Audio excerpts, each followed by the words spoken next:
尊敬的中国领导们, distinguished leaders of the world, and other distinguished guests, I'd like to thank you all for your participation this morning. I'd like also to express my deep gratitude to the organizers of this event. Tsinghua University, thank you for your very kind introduction and inspiring speech. And also Dr. Lee Hyun-jae of Yoshi재 and President Kim Yong-hak of Yonsei University for equally inspiring statement. And Chairman Hong Seok-hyun and President Kim Do-yeon of Postec and the Bankimun for Global Citizens, where I'm representing as co-chairman. 大家好.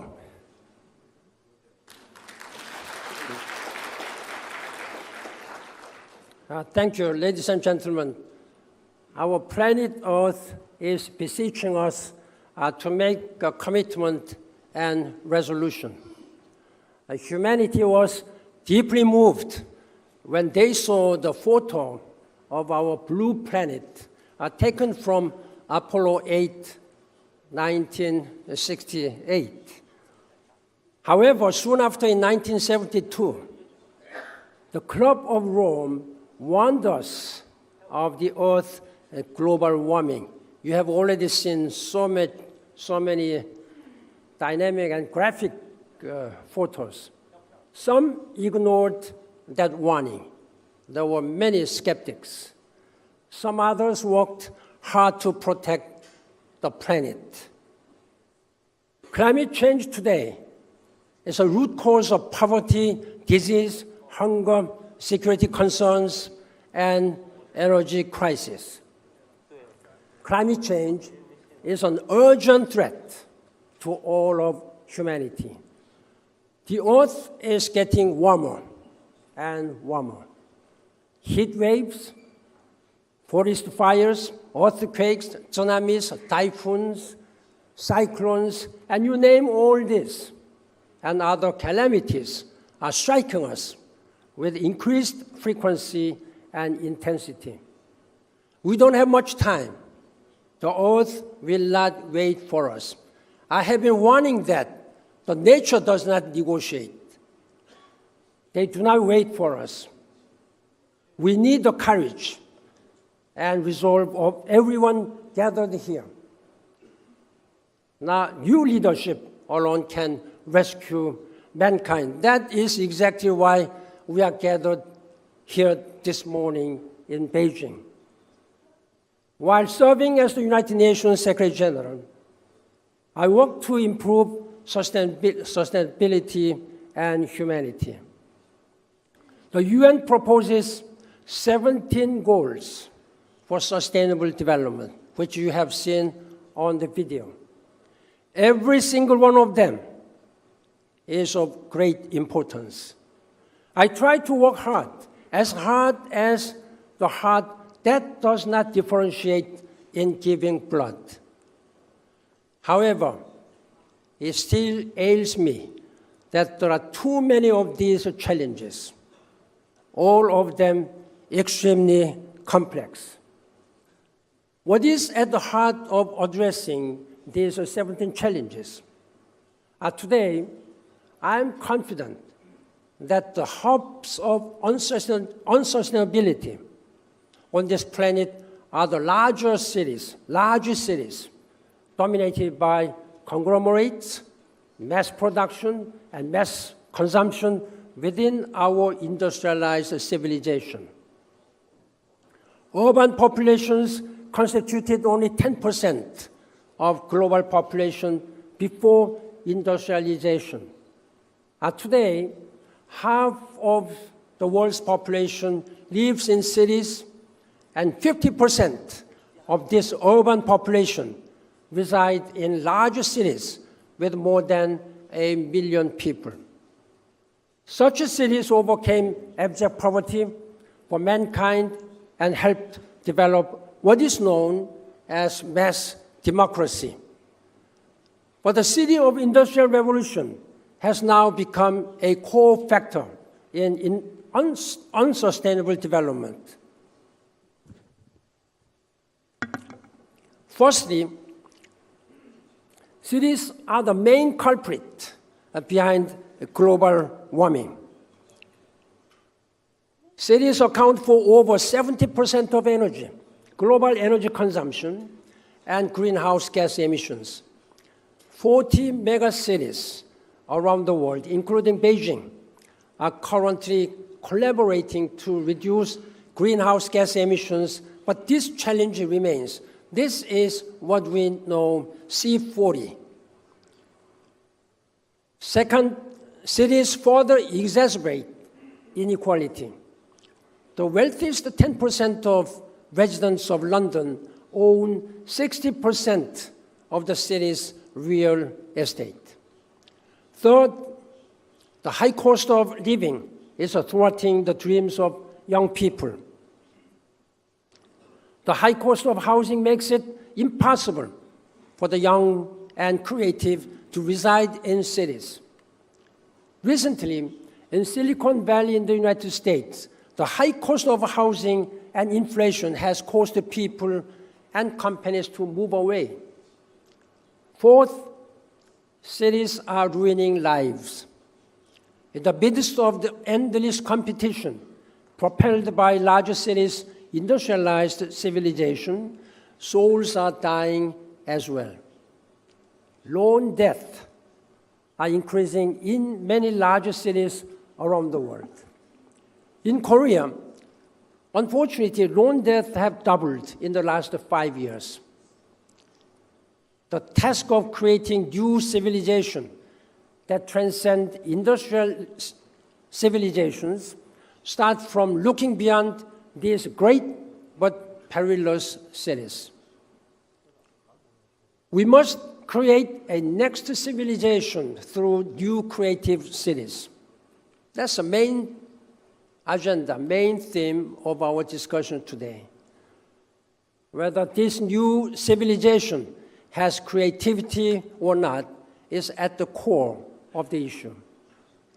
Historian Toynbee once said, I quote, "Civilizations are born out of creativity and are destroyed by a lack of it," unquote. Then where is the creative ability achieved? It is achieved in creative cities. These very cities are the places where creativity is enabled. This is because our people and knowledge gathers in cities to synergize creativity and innovation. Cities are the mother of civilization. Cities are also the result of civilization. History has shown us enough that cities are born when new civilizations are born. Xi'an of China and Rome led the agricultural civilization, while both the East and the West followed. London and New York shaped the industrialized civilization, while the rest of the world followed. There is a Chinese saying that goes, "Get back up where you fell down. 因第二道者，因第二起业." Since cities created these problems, we must address them through cities. The winners and losers in our fight to achieve sustainable development will be determined in cities. The key is to create sustainable small and medium-sized cities. We must create new shelters for new civilization for the 2.5 billion people of the world that will be moving to cities in the future. The creativity of next civilized city, as desired by humanity facing a common fate, will come from three aspects: First, we must overcome unsustainability, the single greatest dilemma of the Industrial Revolution. Cities, as I said, produce 70% of greenhouse gas emissions, the main culprit of climate change, and 30% of that arises from transportation. At any given moment, 96 out of 100 cars are in the parking lot. Can you believe this? While only 4 are on the road. We waste between 1 and 3 hours of our time commuting each day. This is because our workplaces and residences are too far apart. Now, these cities of a new civilization must create a way of life where the workplaces and residences are close by. A certain automobile company has successfully achieved an 80% of rate of teleworking. We need creative cities that help prevent global warming and reduce all other forms of waste.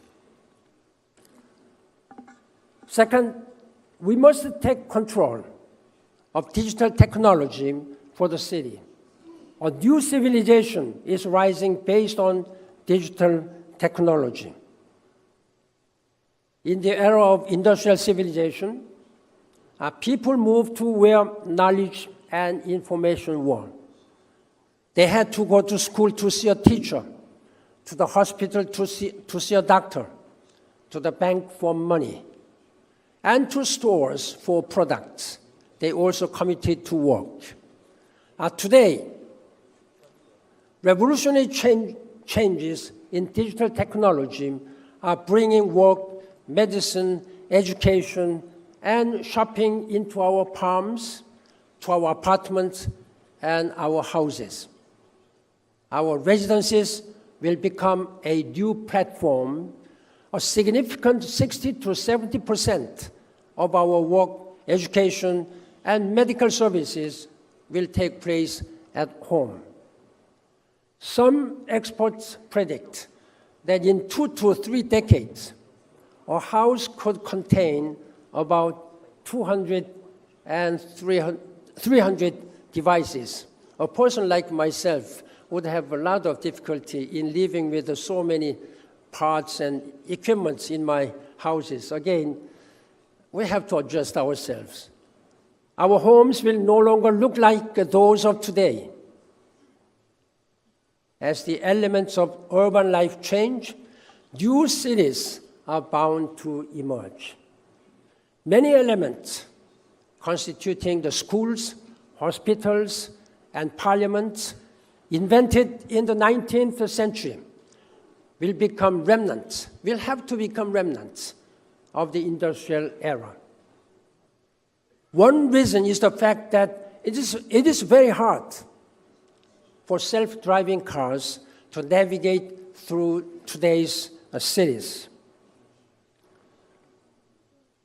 Self-driving cars and drone taxis will function optimally when new cities come about. The rise of cities of a new civilization that will take the lead in the digital era is inevitable. Third, new value must be created in the city. Communities are being devastated. Inside today's gigantic cities are lonely souls. In the United States in the 2000s, suicide increased by 25%. In Japan, dying alone is a major social problem. And it is said that the rate of people suffering from depression is also rising. Though we are awash with the social media, we are leading lives that are lonelier and more difficult. We need cities where we are fond of our neighbors. We must reignite labor through mankind. At present, labor is recognized in the market as contributing towards corporate profit creation. Now, we must properly assess labor for the community. Some young people are dreaming of a community that is 100% assessed through blockchain technology, and that goes to labor used for the generation of area. The East and the West are coming together. Humanity will find a better future through new values that harmonize the world. Humanity is desperately waiting and wishing for great creativity from these three aspects. In the age of the Industrial Revolution's mass production and mass consumption, large cities took center stage. Today, in the age of custom production and consumption, small and medium-sized cities and rural communities where creativity will be at the center. I know that there are many mayors and governors here present, and you should remember these facts. Let us create sustainable, creative, small and medium-sized cities, which offer a quality of life and competitiveness as good as those of larger cities. Let us create cities of a new civilization that drive the digital technology revolution. Let us create cities that combine the East and the West. The next civilized cities will be possible only through a creative global institutions. There have been countless individual and accidental creations. There have also been many great creators, as we see here. However, Peter Drucker says that creation comes from organization. Solitary inventors are important for innovation, but creative organizations have attained even greater creativity. Key transitions in the history of civilizations were made by creative organizations. In retrospect, the evolution of creativity generally meant the evolution of a creative organization. The creation of a new civilization will be possible only by humanity's most creative organizations yet. This new civilization needs many new inventions and tools. These include knowledge, technology, product, institutions, and ideas that lead the civilization forward. Cities are humanity's most complex and comprehensive institutions. A car has about, I was told, 20,000 components.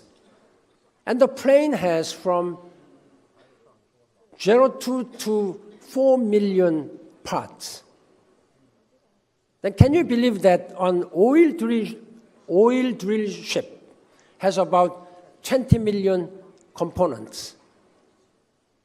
A city of the new civilization will require countless of components that will usher in an epochal transformation. Furthermore, cities are places that integrate human life.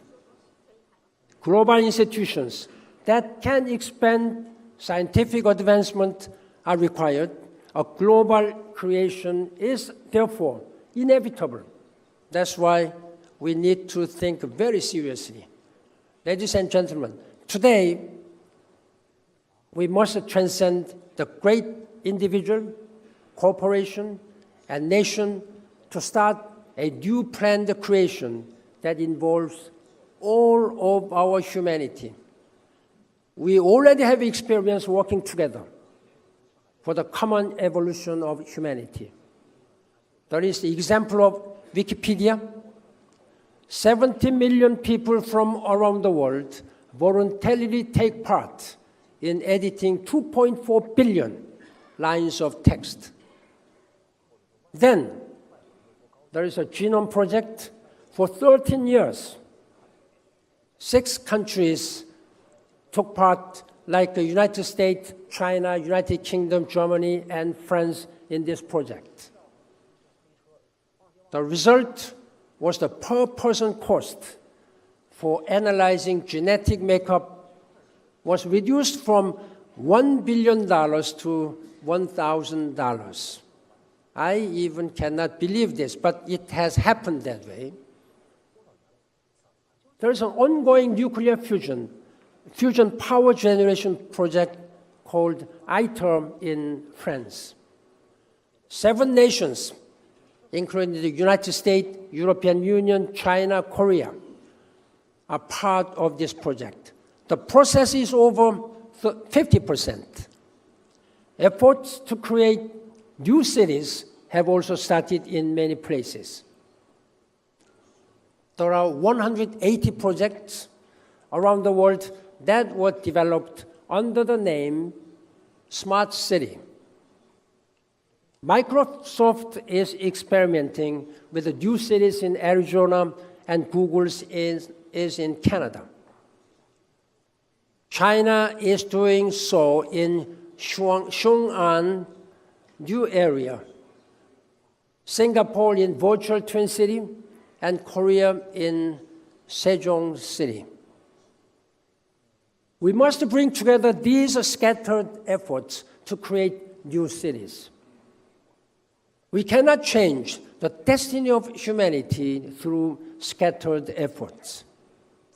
We must go beyond the individual, corporate, of our national level to create the new future.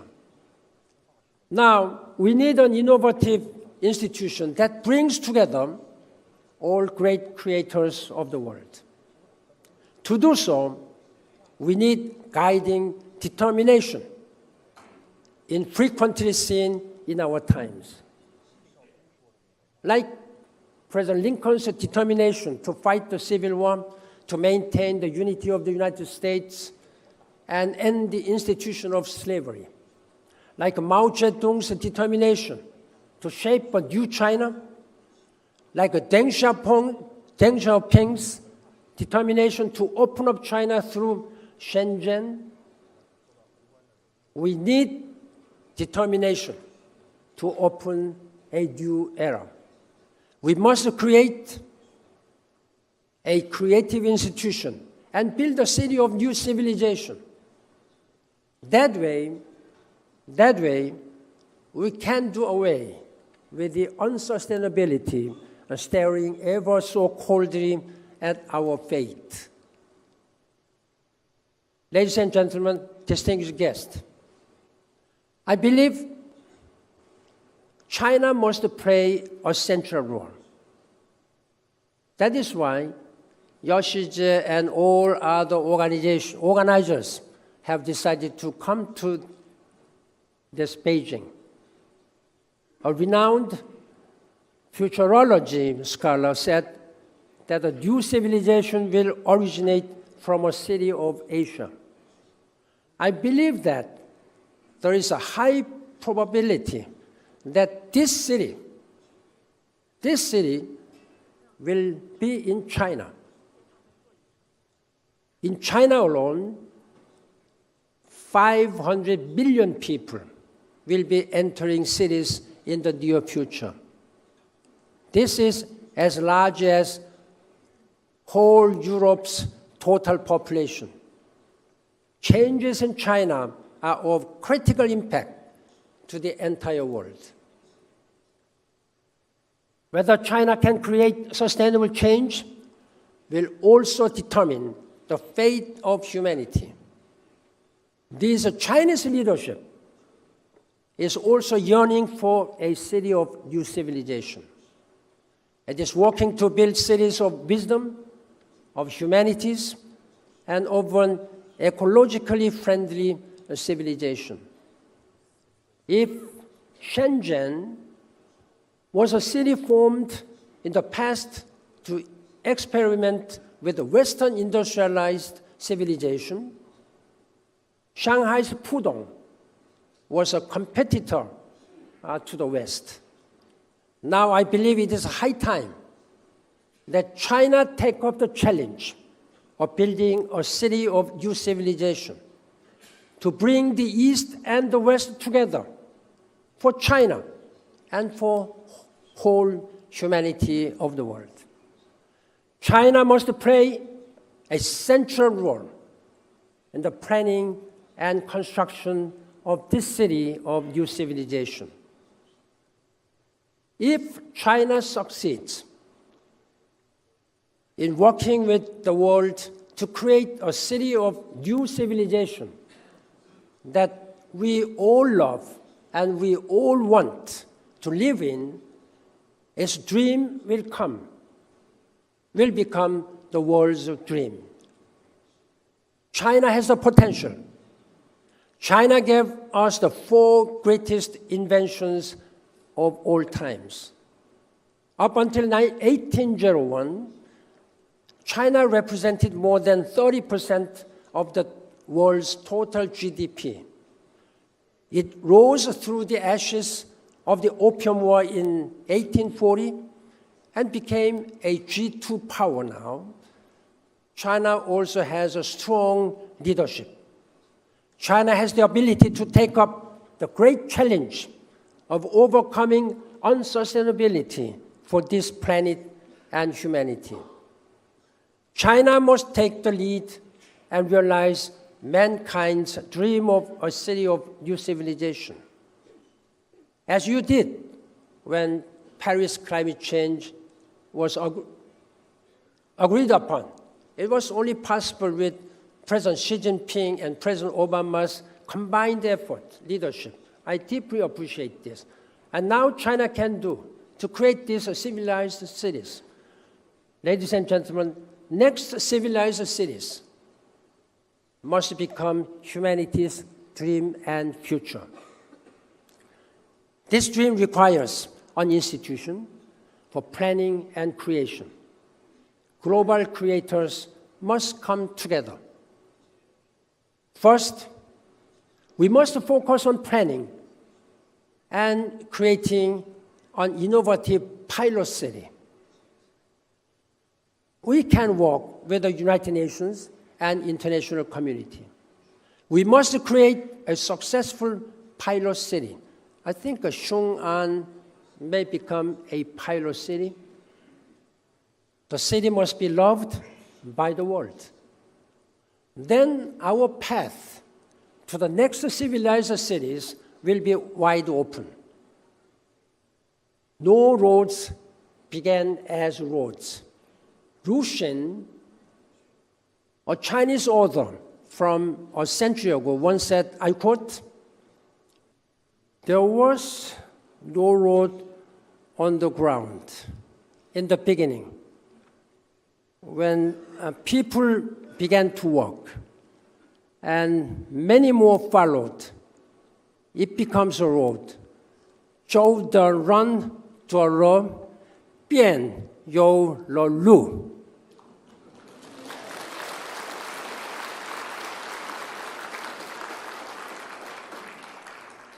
Thank you for your encouragement. We must walk on new roads. We have never walked before. We must keep hope that we have never cherished before. When more people have hope, it will grow bigger and become a reality. I hope to walk the road with all of you present here today. I will make my plea in every corner of the world.